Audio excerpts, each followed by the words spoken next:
ኢትዮጵያ የቀይ ባህር ሂደቷ ወደ ቀይ ባህር ለመውጣት በጉልበትና በተንኮል የተያዘባትን አሰብን ለማስለቀቅ የሚታረገው እንቅስቃሴ በሌላ ገጹ ጸረ ሽብርና እዚህ ቀይ ባህር ቀጠና አካባቢ ሰላም ሊያሳጡ የሚፈልጉ ኃይሎችን የመደምሰሻ ሂደት መሆኑን ሆኖ እንዲረዱ ኢትዮጵያና ኤርትራ ልክ እንደዚህ ሁለቱም በዚህ ደረጃ ሚሊታራይዝድ የሚሆኑ ከሆነ ጦርነቱ ከፈነዳ አንደኛው የበላይ ካልሆነ ሁለቱም በአቻ ደረጃ የሚሄዱ ከሆነ በቴክኖሎጂ ዋይዝ ማለት ነው ኮንሲኩዌንሱ እጅግ በጣም ከምናስበው በላይ ነው። አሰብ ለኢትዮጵያ ኤርትራ ምጽዋን ይዛ ትሄዳለች። አሰብ የሚባል በቅኝ ግዢ ዘመንም በኤርትራ ግዛት ውስጥ ኤርትራ የሚባለው ተርተሪ በዛ ውስጥ አልነበረም የሚል ነገር ነው መጣው ነገሩ ማለት ነው። የመከላከያ ሰራዊት በአራት አቅጣጫ የሸኔን ጦር እንዳለ እንደከበበውና ኦልሞስት የአካባቢ ያለው የሸኔ ጦር የበለጠ ለመደምሰስ ቅርብ እንደሆነ አንዳንድ መረጃዎች እየወጡ ነው።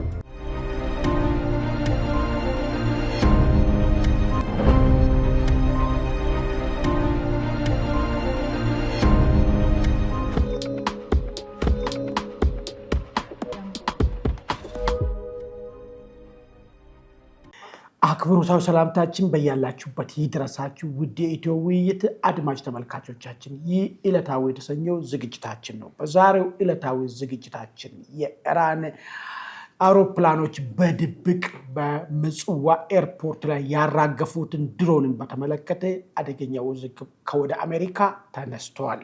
ይህን በስፋት ይዘነዋል።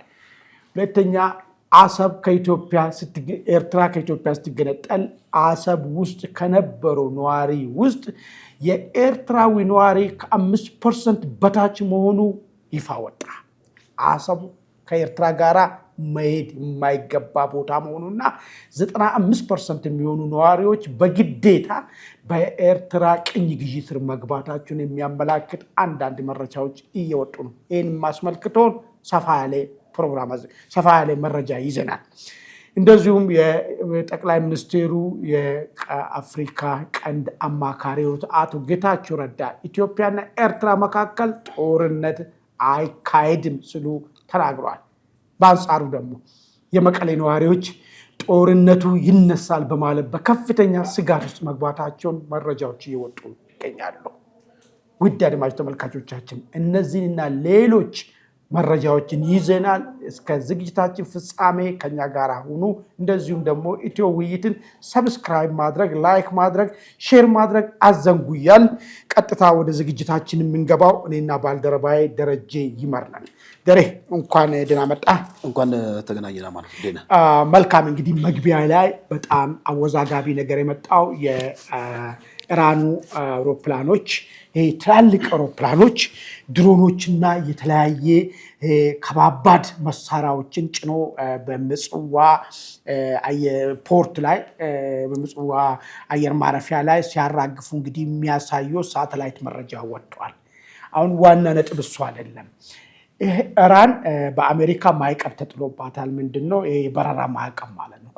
ኤርትራ ይህን ማዕቀብ ጥሳ የኢራን በረራ እንዲከናወን አድርጋለች። ይሄ በአሜሪካ ዘንድ በመልካም አልታየም። ይሄ የኮንትሮባንድ በረራ ለምንድን ነው ተከናወነው ብሎ ነገር ደግሞ ስታይ ሁለት ነገር ነው እየመጣ ያለው። አንደኛ ኤርትራን በከፍተኛ ደረጃ ድሮንና ጸረ ድሮን እንትኖችን እንድትታጠቅ እንግዲህ ኢራን በስፋት ነው እያስታጠቀቻት ያለችው። ይሄ ጉዳይ ለኤርትራ ብቻ ሳይሆን ቀይ ባህር ላይ አደገኛ ችግር እየፈጠረ ያለው የሀውቲ አማጺ ከኤርትራ ይሄ የድሮን ኃይል አቅርቦቱ ለሀውቲ እንዲቀርብ ሁኔታዎች የተመቻቹ መሆኑን ነው። እንግዲህ ሁለተኛ ነገር ኤርትራ አስቸጋሪ መንግስት ነው። በቀጠና ውስጥ ያሉትን ሰላሞችን በማድፈረስ የሚታወቅ ኃይል ነው። ሱዳን ውስጥ ገብቶ ይዋጋል። ችግር የተፈጠረበት ቦታ ላይ ሁሉ ፈቃደኛ ሆኖ የሚገባ ኃይል ነው። ይሄን ድሮን ማስታጠቁ ቀጠናውን ወደ አደገኛ ትርምስ እንዲገባ እያደረገች በእጅ አዙር ኢራን ከእስራኤል ጋራ ወይ ደግሞ ባለፈ እስራኤል ጋር በተዋጉበት ሰዓት እና አሜሪካኖች ለወሰዱባት እርምጃ በእጅ አዙር እንግዲህ ቀጠናውን በማተራመስ የነሱን ብሔራዊ ጥቅም በመጉዳት በቀል እርምጃ እየተወጣች ነው የሚል ትንተናም እየቀረበ ነው ያለው። እንግዲህ ይሄ የኢራን ድሮን በጣም አሳሳቢ ነው። እንደሚታወቅ ከዚህ በፊት በሰሜኑ ጦርነት ማለት ቲፒኤልኤፍ እና ፌዴራል መንግስት በሚዋጉበት ሰዓት ላይ ምዕራባውያን ሀገራቶች ብዙ እንትን ባለጉበት ሰዓት ላይ ከፍተኛ ድሮን አቅርቦት ኢትዮጵያም ስታገኝ የነበረችው ከዚህ ከኢራን ነው ማለት ነው። ከኢራን ጋራ ጥሩ ግንኙነትም ነበረን። ዲፕሎማሲያዊ ግንኙነታችን ጠንካራ ነበር። አሁን ግን ባልተጠበቀ ሁኔታ ኢትዮጵያና ኤርትራ በእነዚህ አይነት ችግር ውስጥ መግባታቸውን እያወቀች ሁለተኛ ኤርትራ በማንኛውም ጉዳይ ላይ ወዶ ዘማችና ለትርምስ ራሱን የሰጠ መንግስት መሆኑን እያወቀች ወስዳ ድሮኖችን እዚህ ምጽዋ ፖርት ላይ ማራገፏ ምንድን ነው ያለው አንድምታ? እነ አሜሪካ ማዕቀብ መጣሱ በኤርትራ ላይ ምን ሊያመጣ ይችላል?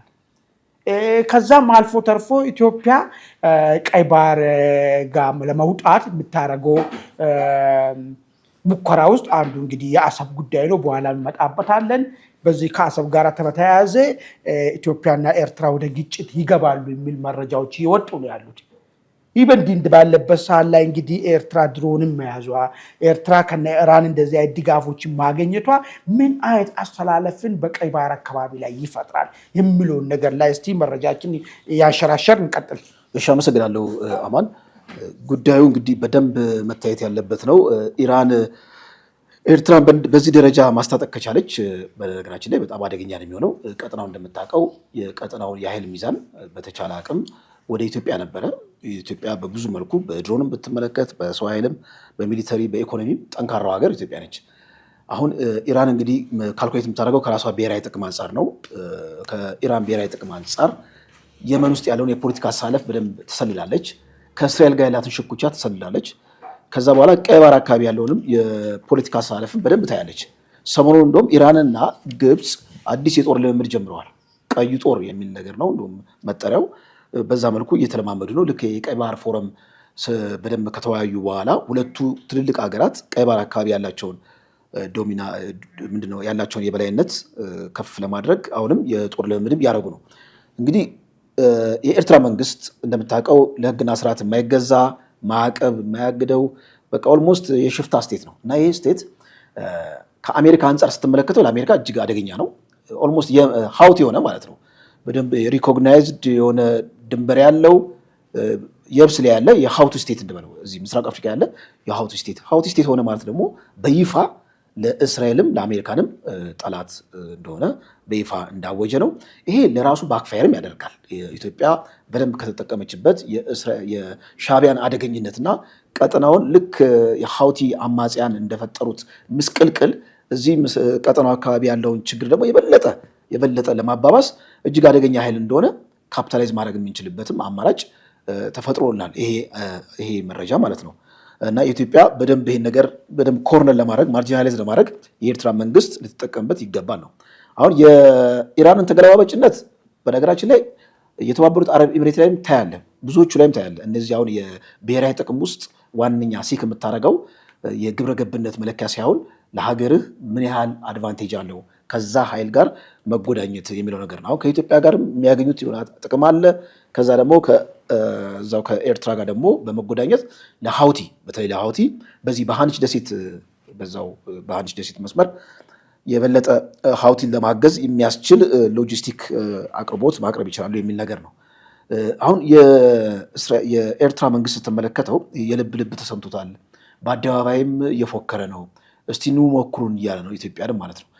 ከተወሰነ ጊዜ በኋላ ይሄንን ቮካብለሪ በደንብ ማምጣት የጀመረው እነ ኢራን እነ የተባበሩት ኤሚሬትም በድብቅ በተዘዋዋሪ ባገኘው የድሮን እና ሌሎች የሚሊተሪ ኢኩፕመንቶች ናቸው ተብሎ ሲቀመጥ ሰምተናል።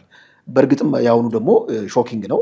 ኢትዮጵያና ኤርትራ ልክ እንደዚህ ሁለቱም በዚህ ደረጃ ሚሊተራይዝድ የሚሆኑ ከሆነ ጦርነቱ ከፈነዳ አንደኛው የበላይ ካልሆነ ሁለቱም በአቻ ደረጃ የሚሄዱ ከሆነ በቴክኖሎጂ ዋይዝ ማለት ነው ኮንሲኩዌንሱ እጅግ በጣም ከምናስበው በላይ ነው የሚሆነው እና ኢትዮጵያ ነው ይህን ነገር በደንብ ካፒታላይዝ አድርጋ በዲፕሎማሲ ረገድ ኮርነር ማድረግ ሻዕቢያ ለጦርነት እየተዘጋጀ እንደሆነ እነዚህ ጸረ ሰላም ከሆኑ ሀገራት ጋር ያለውን ግንኙነት ልክ እንደ ዋቢ ወስዶ የኢትዮጵያ መንግስት የበለጠ ወደፊት ማምጣት መቻል አለበት ይህን ጉዳይ ማለት ነው።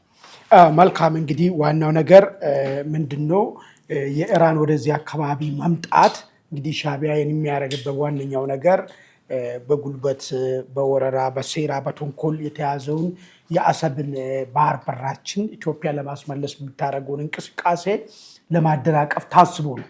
ስለዚህ ምንድነው ማድረግ አለብኝ የሚለው ጉዳይ ሲያስብ በዚህ ሂደት ውስጥ እንግዲህ ግንባር ቀደም አጋዥውን ያቀረበችው ኢራን ነች። ኢራን ግን ቀጥታ ኤርትራ ለዚህ ጉዳይ ላይ ወይ ደግሞ ኢትዮጵያ ቀይ ባህር እንዳታገኝ እንቅፋት ለመሆን ብቻ አይደለም፣ ለራሷ ብሔራዊ ጥቅም ስለሆነ በዛኛው በኩል ኤርትራ ይሄን ነገር ትብብር ለማድረጉ ይህን እርዳታ ሲያገኝ ኤርትራ ቀጥታም ሆነ ተዘዋዋሪ ይህንን የምዕራባውያንን ኢንተረስት በዚህ ቀይ ባህር አካባቢ የማሰናከል ሆነ ሀውቲ አማጺ ባይዞ ከሀውቲ አማጺ ጀርባ አልሸባብ ነው ያለው። ወደ ፋክቱ ነው የሚካሄድ ያለበት። እነዚህ ኢስላሚስቲክ ፈንዳሜንታሊስት የሆኑ አሸባሪ ኃይሎችን ለማገዝ ፍቃደኛ ሆኖ ቃል ሲገባ ነው ይህ ሁሉ እንግዲህ ይገዛዎች እየተሰጡት ያሉ ማለት ነው። ስለዚህ አንተ ቅድም እንዳልኮ ይሄ ባህር ላይ ወንበዴዎቹ ሸጥን ይዞ እንትን የሚሉ ረባሾች ከነሱ ሻል ባለ ሁኔታ የስቴትነት ቅርጽ ያለው ለዚህ ሽብር አካል ፍቃደኛ የሆነ ኤርትራ መንግስት ተገኝቷል ማለት ነው። ምንድነው ምዕራባውያኖች ሊያረጉ የሚችሉት? አንድ እዚህ ሂደት ውስጥ ኢትዮጵያ የቀይ ባህር ሂደቷ ወደ ቀይ ባህር ለመውጣት በጉልበትና በተንኮል የተያዘባትን አሰብን ለማስለቀቅ የሚታረገውን እንቅስቃሴ በሌላ ገጹ ጸረ ሽብርና እዚህ ቀይ ባህር ቀጠና አካባቢ ሰላም ሊያሳጡ የሚፈልጉ ኃይሎችን የመደምሰሻ ሂደት መሆኑን ሆኖ እንዲረዱ ይጠቅማታል ማለት ነው። ኢትዮጵያ ይህን ነገር ጠንከራ አድርጋ ካመጣች ማለት። ሁለተኛ ነገር እንግዲህ ናሁቲ የሚሆኑ አልሸባብ የሚሆኑ ምንም ይሁን ግንባር ቀደም ጠላት አድርጎ በዚህ ቀይ ባህር አካባቢ ላይ ከሚፈርጃቸው አንዱ እስራኤል ነው። ባይዞ የእስራኤል ሺፖች የእስራኤል ፍላግ ይዞ መሄድ የማይችሉበት ደረጃ ላይ ደርሷል በዚህ ባህር ላይ ማለት ለምን ተለይቶ ስለሚጠቁ ማለት ነው። ስለዚህ ለእስራኤልም ኢትዮጵያ የምታደርገው ዘመቻ ኢትዮጵያ ወደ ቀይ ባህር መውጣት በኋላ እናነሳለን። የሚገርም ነገር ታሪኩ እንዴት ነበረ? ከላይ ከራስ ካሳስ ከታች ድረስ ምንድነው የነበረው ሽብር? አሁን ሽብር ቀጠና የሆነው ነገር ኢትዮጵያ ባህሩን በምትቆጣጠርበት ዘመን ምን መልክ ነበረው ብለውን ነገር አሁን ደስ በሚል ነገር ነጭና ጥቁር ሆኖ ቁጭ ብሏል። የሚገርም ነገር የኢትዮጵያ ሚና እዚህ አካባቢ መኖሩ ምን አይነት ጠቀሜታ እንዳለው የሚያሳይ ነገር። ስለዚህ እነ እስራኤልን ለራሳቸው ሲሉ ማለት ነው ኢትዮጵያ የምታደርገውን እንቅስቃሴ ውስጥ በቀጥታ ሆነ በተዘዋዋሪ ለዚህ አካል ድጋፍ መሆን አለባቸው ማለት ነው፣ ዌስተርኖች ኢንክሉዲንግ እስራኤል ማለት ነው።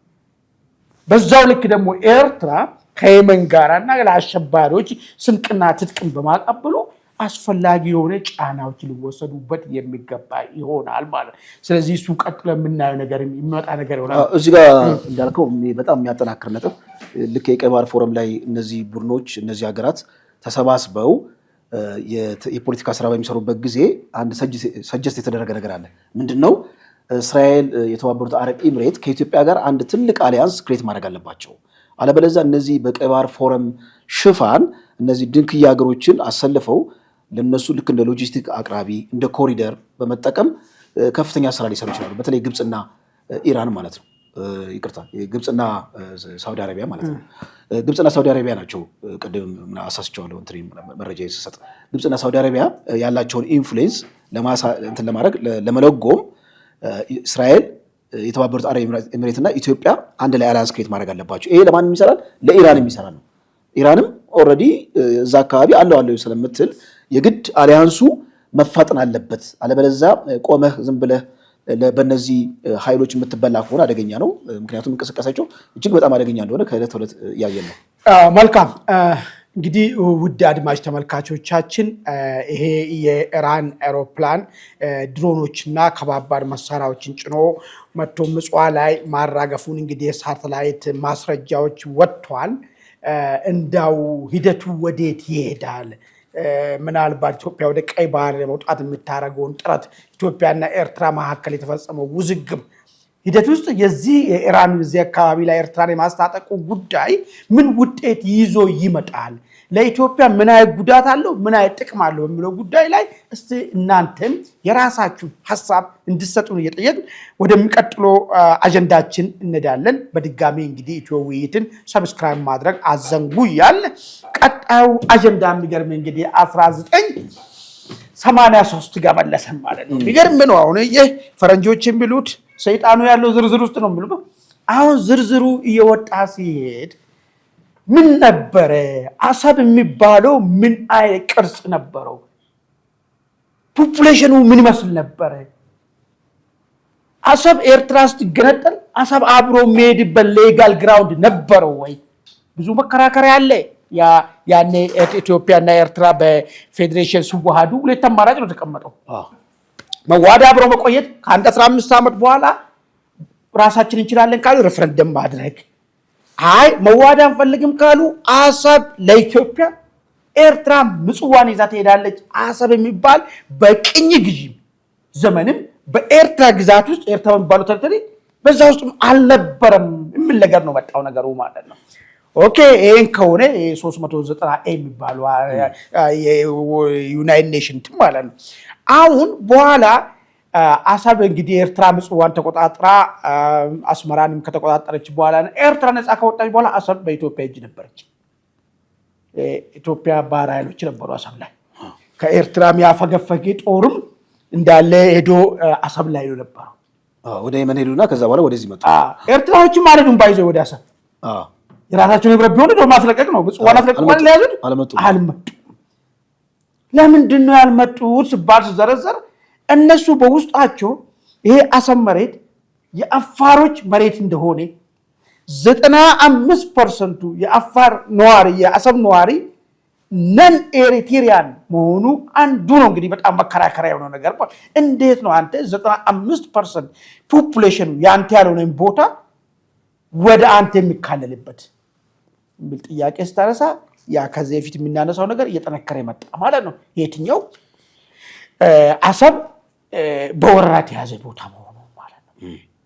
የሸሸ የቀረ አፋሮች ኢትዮጵያኖችን ኢትዮጵያውያንን እንግዲህ ማናቸው ማናን ፍሬ ናቸው አሊምራን ፍሬ ማለት ነው። ሱልጣናን ፍሬ እሳቸውን ብዙ ጊዜ ይገልጻሉ። የሚገርም ነገር ማለት ነው። እንግዲህ ንጉስ ናቸው አፋር። ይሄ ቦታ የአፋር መሆኑ አፋር ደግሞ ከማንም በላይ በኢትዮጵያዊነቱ የማይደራደር ዛሬም የዛሬ ስንት ዓመት ወደ ኋላ ቢትሄድ ማለት ነው ይሄ የጸና መሰረት ላይ ያለ ነገር ነው። 95% የሚሆነውን እንግዲህ የአፋርን ህዝብን ይዘ ኢትዮጵያዊ መሆኑ የተረጋገጠ 5% እዛም እዚህም ተወርውሮ ያለውን ተንጠባጥቦ ያለውን ኤርትራውያንን ይዘ አይ ቦታ የኤርትራውያን ነው ብለ መያዙ ምንድን ነው የሚያመላክተው? ካል ሲሆን ወረራ ከፍ ስል ደግሞ እዛ የቀሩት ኢትዮጵያኖች በቅኝ ግዢ ስር ነው ያሉት ማለት ነው። እንግዲህ አኔክሴሽን ነው። አኔክስ የተደረገው ከኢትዮጵያ ተነጥቋል። እንዳለ ተነጥቆ የተወሰደ ግዛት ነው እንዳልከው። እኔ በወቅቱ የነበሩትን ደጋግመን ብለናል።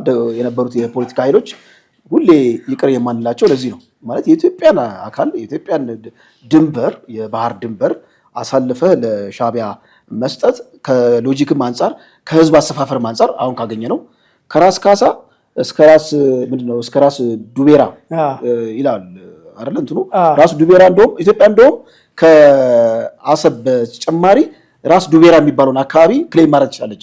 ያ አካባቢ በፈር ዞን ነው። ሻቢያና የጅቡቲ እርስ በርስ የሚዋጉበት ነው።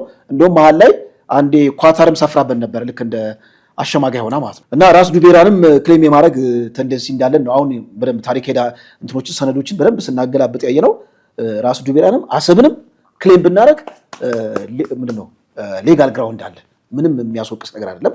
ግን አንድ በጣም ኦብዘርቭ ያደረኩት ነገር አለ። የኢትዮጵያ የባህር ኃይል በጣም የሚያሳዝነኝ ማለት ነው ወደ 2000 የሚጠጋ እጅግ በጣም ዘመናዊ የኢትዮጵያን ታክስ የኢትዮጵያን የገበሬውን ታክስ የነዋሪውን ታክስ ማለት ከዛ ተሰብስቦ የተገነባ አንጡራ የሆነ መስሪያ ቤት እንደ አልባሌ ሰማይ ላይ የተበተነው በወያኔና በሻቢያ ሴራ ነው። ግማሾቹ ምንድነው ወደ ባህር ሀገር ተሰደዋል። ግማሾቹ እንደውም ወደ ሌላ ስራ እንትን ብለዋል ተቀይረዋል። እና አንዳንድ እንግዶች አሁንም እያየን ነው ሚዲያ ላይ ብቅ እያሉ እንዴት ኢትዮጵያ የባህር ኃይሏ ጠንካራ እንደሆነና አሁንም የባህር ኃይል በሚመሰረትበት ጊዜ በማንኛውም ሰዓት ለኢትዮጵያ ባህር ኃይልን ለማቋቋም ስራ መስራት እንደሚችሉና አቅም እንዳላቸው በአደባባይ እያየን ነውና በጣም ኮንስፓይሬሲው ያማል። ከነሱ ደግሞ አንደበት ስትሰማ ከነዚህ ማን ነበር ማን ያርዳ የቀበረ ማን ይናገር የነበረ እንደሚባለው ከፈረሱ አፍ ስትሰማ ደግሞ ያማል። እኛ አሁን ሰነዶች አገላብጠን መጽሐፍ አገላብጠን ነው ከፈረሱ አፍ አይ ዊትነስ በዛ ጊዜ የነበረውን አጠቃላይ የባህር ኃይል ሁኔታና የኢትዮጵያ የባህር ወደብን ሁኔታ በተመለከተ ቁልጭ አድርገው በስዕል እያስቀመጡ ነው የዛ ጊዜ የነበሩት ባለሙያዎች ማለት ነውና ከነሱ ስንሰማ ጉዳዩ ደግሞ የበለጠ ያንገበግባል። በጣም አሁን አንድ ምንድነው መሰለህ እኔ በደንብ ጥሩ ነው ይሄ ነገር መነሳቱ ዜጎችም እውቀት እንዲኖራችሁ ባይዞ ምንድነው መሰለህ ከዚህ በፊት ቀላል ነገር እንዳይመስል ወደብ ሸቀጥ ነው ከየትም መግዛት እንችላለን የሚባል ቃል ዝም ብሎ ይመስላል አሁን ለብዙ ሰው ማለት ነው። ኦኬ ይሄ ቃል ሪሊ አንድ አገር ወደብን የምትጠቀመው ለዕቃ ማስወጣት ለዕቃ ማስገባት ብቻ ነው ወይ አለመሆኑ የታወቀ ለምንድነው በዚህ ደረጃ ብቻ ዝቅ ተደርጎ እንዲቀርብ የሚደረገው? ይሄን የቀድሞ ጠቅላይ ሚኒስትር መለስ ዜናዊ በተደጋጋሚ አሉ። ዛሬም የሳቸው የመንፈስ ልጆች ሚዲያ ላይ ቀርቡና አይ ወደብ እኮ መውጫና መግቢያ በድርድር ማግኘት ትችላለህ ችግር የለውም የሚል ነገር ያነሱና ጥያቄውን ዕቃ ማስወጣትና ማስገባት ላይ ብቻ ነው የሚያያይዙት። እስቲ ከዛ ጀርባ ያለው ምንድነው? አንድ ኃይል ባህር ኃይል ሲኖረው ምንድነው የሚኖረው ጠቀሜታ ለዛ አገር የሚል ነገር በደንብ መታሰብ መቻል አለበት። ለዓለም አቀፍም መታየት በኋላ አነሳለሁ ያልኩት ነጥብ አሁን ላንሳ። ኢትዮጵያ ከራስ ካሳስ ከራስ ዱሜራ በምትቆጣጠርበት ታችሉ መብል መንደብል ድረስ በምትልበት ሰበል ላይ አንዲች ሽፍታ አንዲች ባህር ላይ ሃይሲ የሚባሉ አለ አይደል? ማንኛውም ዓለም አቀፍ የሚሄድበት ማንኛውም እንትን መሄድ የሚችልበት ከኮስታል ተነስቶ እዛኛው ላይ እሱ ላይ ማንም አንዲች ረብሻ አንዲች መርከብ ላይ ጥቃት ምንም ነገር የሚያርፍበት ነገር አልነበረም። ኢትዮጵያ ከዛ ቦታ ስትገፋ ከዛ ከወጣን በኋላ ባህር ኃይላችን ከፈረሰ በኋላ ምንድነው ዛሬ ላይ የተደረገ ያለው እዚህ ቀጠና ላይ? ብዙ መርከቦች እኮ በስጋት እኮ ነው ቦታ እኮ የሚያልፉት እኮ አንዳንዶቹ እንደውም ከላይ እጀባ እየጠየቁ አሳልፉን እያሉ ማለት ነገር። አንድ አገር እንግዲህ ኢትዮጵያ ባህር ኃይል እዛ ጋር አላት ማለት እኮ አንደኛ ጋራንቲ ነው ለሚመጣ መርከብ እነዚህ ሽፍቶች ለሚያደርጉ ሽፋን ይሰጣል። ሁለተኛ ደግሞ ኢትዮጵያ ጸረ ሽብርተኛ ነች። አዛ ሸባብን በምድር እንደምትዋጋው በባህርም ለሽብር ኃይል አትተባበርም። ሰላም ሲሆን ነው ኢትዮጵያ የምትለማው። እንደነ ኤርትራ አይነት አሁን ኤርትራ አንስቴቢሊቲ ውስጥ ነው አትርፌ እኖራለሁ ብሎ የሚያስብ ስቴት ነው። ኢትዮጵያ ደግሞ ስቴቢሊቲ ካለው የተሻለ ሪሶርስ አለኝ፣ ኮምፒታንት ነኝ፣ የተሻለ ፖፑሌሽን አለኝ፣ ሰርቫይቭ አድርጌ መኖር ይችላል ብሎ ስለሚያስብ እንደ ኢትዮጵያ ሀገር ስቴቢሊቲ ነው የሚፈልገው። ለሽብር ኃይሎች አይተባበርም። ስለዚህ ይህንን ለመቆጣጠር ማለት ነው ባይዞ ሌላ ነገር አሁን እኮ ከባድ ሆኗል እኮ ቀይ ባህር ላይ ቆሞ እኮ እዚህ እኮ ኢትዮጵያ ማፍረስ እንደሚቻል አዲስ አበባ ማፍረስ እንደሚቻል ታውቃለህ። የቴክኖሎጂ ዘመን ነው ነው ችግር ሶ ይሄንን ነው ወይ ሰው እንዴት አሳንሶ ነገሩን አይ መውጫና መግቢያ አጣን መውጫና መግቢያን ደግሞ ምንም ችግር የለም በድርድር ማግኘት እንችላለን። ይሄን የሚያክለውን ፖዚሽን እንድናጣ ለምንድን ነው አንዳንድ ሰዎች ድጋፍ የሚሰጡት? ያፍራሉ። ባይዞ አገር እንወዳለን ይላሉ። ሚዲያ ላይ ወጥቶ ኢትዮጵያ ባህር ኃይል ላይ እንትን ቀይ ባህር ላይ የራሷ ኖራትም አቅም የሚል ክደት እንዴት ይፈጠራል? የሚገርም ነገር ይሄ እኔ እንደው አንዳንዴ ቁጭቱ በውስጥ ሲፈጠር ዋይናት ነገ የተከፈለው መስዋዕት ተከፍሎ ወደዚህ ቦታ ካልተመለስ ማለት ነው የኛ ጣፋታ ከባድ ነው የሚሆነው። ባይዞ እንደዚህ አሁን ከባለሙያው ሲሰማው ደግሞ የበለጠ አደጋው ይታያል። በተለይ ደግሞ ኢትዮጵያ ጠል የሆኑ ኃይሎች ይሄ ቀይ ባህርን የአረብ ባህር የማድረግ ፍላጎት ያላቸው ኃይሎች ስለምናበቡ ቀጥሎ ኮሬት ነው ታውቃለህ። የኢትዮጵያን እኮ ፍላግ እኮ የሚያውለበልብ እኮ መርከብ በዚህ መስመር ላይ አያልፍም ማለት እኮ ነው። መጫወቻ ያደርጉናል ማለት እኮ ነው። የሚገርም ነገር ወደዛ ነው እኮ የምንሄደው ገብቶሃል። ስለዚህ አንድ ነክተናል የነብሩን ጅራፍ አይዙት ከያዙት አይለቁት የሚባል ነገር አለ። አንድ ገብተንበታል። በአስፈላጊ በማንኛውም መስዋዕትነት ተከፍሎ ወደዛ ፖዚሽን ካልተመለስ ሁለተኛ ባይዞ ችግር የለውም። ቦታውን ከያዝ በኋላ የራሳችን አሰብን ከያዝ በኋላ ባህር ኃይላችን ቶሎ ካደራጅን ጥበቃ ያደርጋል። ምንም ችግር የለም። ምንም መጣው ነገር የለም። ይሄም ረብሽንም አይደል ምንም ብሎንም አይደል በደንብ አድርጎ እያስታገሰ ለኛም ለቀጠናውም ሰላም ነው የሚሆነው ማለት ነው። ወስተርኖች በተለይ ምዕራብ ሀገራቶች ኢትዮጵያ ወደ ቀይ ባህር ካልተመለሰች የጣፋንታቸው ከዚህ በኋላ አደገኛ ነገር ነው የሚሆኑ በዚህ በእንትን በኩል አልፎ የመሄዱ እድል ጠባብ እየሆነ ነው የሚሄደው የሚገርም ነገር ዙሪያ ነው የምትሄደው ማለት ነው ኢራን ቅድም ነው ያነሳው መረጃ በደንብ እኮ ይገልጸዋል እኮ ኢራን ኤርትራ እንዲሁም ደግሞ ሃውቲ እርስ በርስ እኮ አሁን በትራያንግሉን ሰሩ አልሻባብ ትራያንግሉን ሰሩ ያን አካባቢ የጦር ቀጠና ሊያደርጉት እኮ እና እንዳልከው ለራሳቸውም ጥቅም ነው እንግዲህ ውድ አድማጭ ተመልካቾቻችን ምናልባት አሰብ ነዋሪ የነበሩ 95% እንግዲህ ኢትዮጵያ አፋሮች መሆናቸው ይታወቃል እነዚህ አፋሮች እንግዲህ ያለ ፍላጎታቸው ወደ ኤርትራ በጉልበት ተጠቃለዋል ምንድነው ይሄ ነገር የሚያሳየው ምለው ጉዳይ ላይ እስቲ እናንተም የራሳችሁን ሐሳብ እንድትሰጡን የጠየቅ ወደ መጨረሻው አጀንዳችን እንግዲህ የመጨረሻው አጀንዳችን ምናልባት አንሳስ እሺ እኔ ጋር ያለው መረጃ ምንድነው ከዚህ ወደዚህ ወደ ምዕራብ ወለጋ ነው የሚወስደን የኦነግ ሸኔ ሰራዊት እርስ በርሱ ላለፉት ቀናት እየተዋጋ ነው የጃልመሮና ጃልኩምሳ የሚባል እርስ በርስ ተነጣጥለው እየተዋጉ ነውና እንደውም ሸኔ ከተፈጠረ ጀምሮ በእንደዚህ ደረጃ ከባድ ጦርነት አላደረገም የሚል ነገር ነው ሌላው ደግሞ ዜና ከዚህ ጋር ተያይዞ የመከላከያ ሰራዊት በአራት አቅጣጫ የሸኔን ጦር እንዳለ እንደከበበውና ኦልሞስት የአካባቢ ያለው የሸኔ ጦር የበለጠ ለመደምሰስ ቅርብ እንደሆነ አንዳንድ መረጃዎች እየወጡ ነው እርስ በርሳቸው እንግዲህ አንጃ ፈጥረው ለምን ተዋጉ የሚለው ነገር ያው ብዙ ጊዜ እንደዚህ የአንጃ ስሜት ያላቸው ድርጅቶች ጎሪላ ፋይተሮች የሚከሰት ነገር ነው እና ሸኔ ከዚህ ቀደምም ሸዋ ካለው የሸኔ ጋር እርስ በርስ ሲዋጋ ነበረ እና መዋጋት ኖርማል ነው ነገር ግን ያው ለየት የሚያደርገው ምንድነው እዛ አካባቢ መከላከያ በኦፕሬሽን በብዙ ጊዜ ደጋግሞ ኦፕሬሽን አድርጓል ነገር ግን ልክ እንዳሁኑ መልካም አጋጣሚ አላገኘም የሚል ነገር ነው መረጃው የመጣው የኔ አጠር ያለው መረጃ ነው በዚሁ ወደ ትግራይ ወይም አቶ ጌታቸው ረዳ መሄድ ይችላል እንግዲህ መልካም አቶ ጌታቸው ከአልጀዚራው ጋዜጠኛ ጋራ እንግዲህ ቃለ መጠይቅ አድርጓል የቃለ መጠይቅ አይ ቲንክ ይሄንን ፕሮግራም እስከምንሰራበት ድረስም አልተለቀቀም አይ ቲንክ ወደ አመሻሽ አካባቢ ወይ ቀን ላይ ሊለቀቅ ይችላል ነገር ግን በወጡት መረጃዎች አቶ ጌታቸው በዚህ ቃለ መጠይቃቸው ላይ ኢትዮጵያና ኤርትራ ወደ ጦርነት ሊገቡ አይችልም ጦርነቱ አይፈነዳም የሚል አንድምታ ያለው እንትን እንዳስቀረቡ እንግዲህ ተሰምተዋል ምናልባት በሌላ በኩል ደግሞ በትግራይ አካባቢ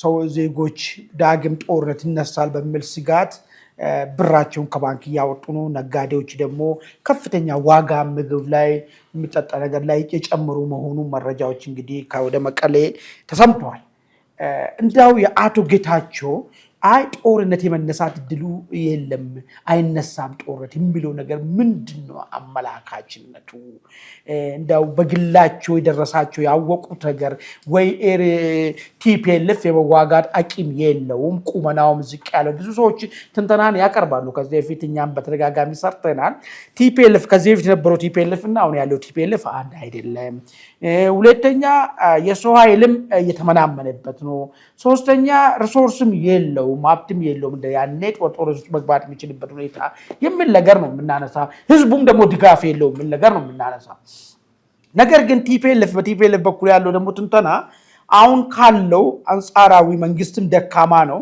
እኛም ደካማ ብንሆን መንግስትም ደካማ ነው ስለዚህ ያለው አጋጣሚ ተጠቅመን መግፋት እንችላለን የሚል ነው ትንተናው ያለው ነገር ማለት ነው እንደው አቶ ጌታቸው ኢትዮጵያና ኤርትራ መካከል ግጭት የመፈጠር ድር የለውም የሚለው ነገር ከምን የመነጨ ነው ፋክቱ እሱ ነው የሚያሳዩ እርግጥ ነው ቀጥታ ጦርነት ላይኖር ይችላል ነገር ግን ልክ ቲፒኤልኤፍ ባለፈ ኤሪትሪያ ቲፒኤልኤፍን አስታጥቆ መጥቶ አፋር ላይ ወረራ እንዳደረገ ሁሉ የቀይ ባህር አፋሮችም ቅድም ያነሳ ነው 95% ነዋሪ ግዛታቸውን ነፃ ለማውጣት የሚያደርጉ ሙከራዎች አለ ይሄ ነገር ፖቴንሻሊ ወደ ስቴት ግጭት አመራም የሚል ትንተና ለማቅረብ ፈልጎ ነው ወይስ ነገሮቹ በሰላማዊ መንገድ ይፈታል የሚል ነገር ፈልጎ ነው ወይስ ሁሌት በተለይ በኢትዮጵያ በኩል ያነሳችውን ጥያቄ አትገፋበትም ሊሉ ፈልጎ ነው ከምን የመነጨ ነው ይሄ ጉዳይ ወይስ በኤርትራ በኩል የሰላም አማራጭ ተቀባይነት ያገኛል ከሚል እሳቤ ነው ወይስ ምንድነው ከዚህ ጋር ተያይዞ አጠር ያለችው መረጃ ልናገርና ወደ አንተ መጣ የመቀሌ ነዋሪዎች ከዚህ ወያኔ ከተነኮሰ በኋላ በዚህ በአፋር መስመር ከፍተኛ መደናገጥ ተፈጥሮባቸዋል። እንደውም ነጋዴዎች ሸቀጥ ላይ በጣም ከፍተኛ የሆነ ዋጋ እያወጡ ነው። ነዋሪው ካሁን ሌላ ጦርነት ይፈነዳል ብሎ ጭንቀት ውስጥ እንዳለ መረጃዎች እየመጡ ነው። ብዙ የባንክ አካባቢዎችም ሰልፎች እየታዩ የሚል ነገር ነው። ወደ አንተ ስመጣ እንግዲህ አቶ ጌታቸው ረዳ ሁለት ነገር ነው። አንደኛ ዲፕሎማቲካሊ ጦርነት አይፈጠርም ማለት ሰላም ናፋቂ እንደሆንክና ለሰላም ሁሉን አማራጭ አሟጠ እንደምትጠቀም የመንግስትህን ኢሜጅ እየገነባም ሊሆን ይችላል። ጦርነት ሊፈጠር አይችልም ብለው ሲናገሩ ማለት ነው ከሰላም አንጻር ማለት ነው። ነገር ግን እንዳልከው ግራውንድ ላይ ያለው ነገር ያን ነገር ይናገራሉ ወይ ነው። ሁለተኛ ከሰላም አንጻር ይሄን ነገር ማድረጋቸው የሚያስወድሳቸው ሊሆን ይችላል። ሁለተኛ ሻዕቢያ ጦርነት ለመግጠም ፊት ለፊት ለመግጠም ምንም አይነት ዝግጅት የለውም።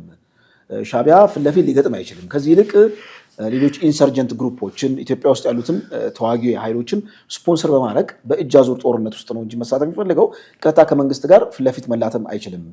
ከተላተመም መቆሚያው አስመራ ነው እንዳሉት የጦር አመራሮች የኢትዮጵያ ጦር አመራሮች ያን ሊያደርገው አይችልም ከሚልም ደግሞ መተንተንም ትችላለህ።